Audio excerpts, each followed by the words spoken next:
আলহামদুলিল্লাহ, বাইতুল মোকাররম মসজিদে আসলাম। এই নতুন উদ্যোগে ভালো লাগলো। আসে আসরের নামাজ পড়লাম। আল্লাহ চাহে তো এখান থেকে কালকে কুমিল্লার দিকে রওনা করব। বাইতুল মোকাররম মসজিদে এসে আসরের নামাজ পড়ে খুবই মনোরম পরিবেশ দেখে ভালো লাগলো।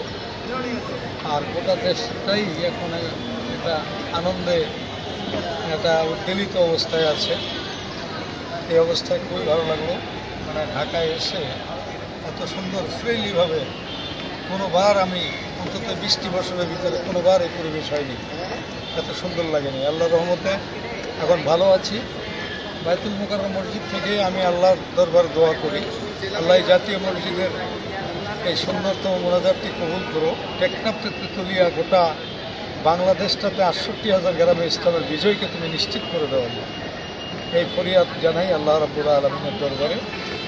মহান আল্লাহ, আমি আশা করি সর্বত্র একটা সুন্দর পরিবেশ তৈরি হয়ে গেছে। সব অবস্থাতেই সব জায়গায় একটা জয় জয়কার পরিবেশ তৈরি হয়েছে। আল্লাহ, তুমি এই পরিবেশকে কবুল করো, মঞ্জুর করো, সকলের মনগুলোকে তুমি ইসলামের দিকে আকৃষ্ট করে দাও। আল্লাহ আমিন। আসসালামু আলাইকুম রহমতুল্লাহ।